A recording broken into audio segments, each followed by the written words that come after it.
ሰላም ጤና ይስጥልኝ ውድ የቻናል ቤተሰቦች እንደምን አላችሁ? እኔ በጣም ደህና ነኝ። በዛሬው ቪዲዮ እንዴት አድርገን ነው በቀላሉ ጤናማ የሆነ አመጋገብ በመጠቀም የልጆቻችንን ክብደት በአንድ ሳምንት ውስጥ እንዲሻሻል ወይንም የተወሰነ ለውጥ እንዲያመጡ ማድረግ የምንችለው የሚለውን እነግራችኋለሁ ማለት ነው። እንግዲህ ይህንን የምናደርገው አንደኛ ክብደትን ሊያሻሽሉ የሚችሉ ምግቦችን በመጠቀምና የአመጋገብ ስርዓትን ወይንም የአመጋገብ ሰዓትን ደግሞ በማሻሻል ይሆናል ማለት ነው። በአንደኝነት እንግዲህ የምናገኘው እንቁላል ነው። እንቁላል ከፍተኛ የሆነ የፕሮቲን ይዘት ስላለው ይህ ይዘት ደግሞ ለሰውነት ግንባታ በእጅጉኑ ይጠቅማል። እናም ህፃናትን እንቁላል መመገብ የሰውነታቸው ክብደት እንዲጨምር ያደርጋል ማለት ነው። ነገር ግን ምንድነው እዚህ ጋር የሚሰራው ነገር? እንቁላልን አብዛኛውን ጊዜ የተለመደው ቁርስ ላይ መመገብ ነው።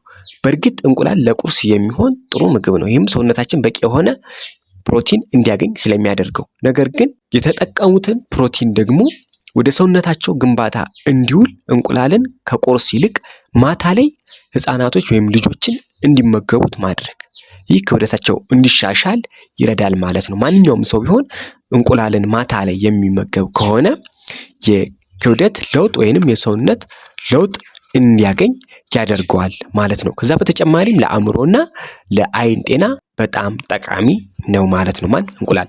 በሁለተኛ ላይ በካሎሪ የበለጸጉ ምግቦችን መጠቀም እንደ አቮካዶ፣ የለውዝ ቅቤ፣ ወተት በመጠቀም እንዲመገቡት ማድረግ አፋጣኝ የሰውነት ለውጥ እንዲያመጡ ለማድረግ። በሶስተኛ ላይ ደግሞ ከተለያዩ እህሎች የተዘጋጀ የገንፎ ዱቄት በመጠቀም ገንፎ እንዲመገቡ ማድረግ። ገንፎ ለህፃናት ከሁሉም ምግብ ይልቅ ገንፎ በእጅጉኑ ክብደታቸው እንዲጨምር እንዲፋፋ ያደርጋቸዋል ማለት ነው። የተለያዩ ኮንሰንትሬሽን ያላቸው እህሎችን በመጠቀም ያንን አዘጋጅታችሁ ያንን ገንፎ እንዲመገቡ ማድረግ ልጆቻችሁ በጣም ያማረ የፋፋ ጠንካራ እንዲሆኑ ያደርጋቸዋል። እና ወላጆች ገንፎ መመገባቸውን ምንጊዜም ቢሆን እንዳትረሱ ማለት ነው። እንዴት አድርገን ነው የተመጣጠነ እህሎችን ያካተተ ገንፎ ማዘጋጀት የምንችለው የሚለውን ከዚህ በፊት ቪዲዮ ሰርችላችኋለሁ። እሱን ገብታችሁ ማየት ትችላላችሁ ማለት ነው። አራተኛ ላይ ደግሞ ሪፒቴሽን ነው። ሪፒቴሽን ዋና መሰረት ነው ማለት ነው። ስለዚህ ደጋግሞ እንዲመገቡ ማድረግ። ቢያንስ ጠዋት ላይ የተወሰነ ከተመገቡ ደግሞ ትንሽ ቆይቶ ብሎ ቶሎ የተወሰነ እንዲመገቡ ማድረግ። የምግብ አይነቶችን ለምሳሌ እንደ የለውዝ ቅቤ፣ እንደ አቮካዶ፣ እንደ እንቁላል ያሉትን እንዲሁም ድንች፣ የስኳር ድንች የመሳሰሉ ነገሮችን ቶሎ እንዲመገቡ ማድረግ። ይህ ለሰውነታቸው በእጅጉኑ የተመገቡት ፕሮቲንም ሆነ ካርቦሃይድሬት እንዲሁም ካሎሪን ተቃጥሎ ሳያልቅ ሌላስ በሚተካበት ሰዓት ወደ ሰውነት ግንባታ የመዋል ሂደት ይኖረዋል ማለት ነው። አምስተኛውና ወሳኙ በቂ እረፍት እንዲያገኙ ማድረግ ነው። እረፍት እንዲያደርጉ ማድረግ።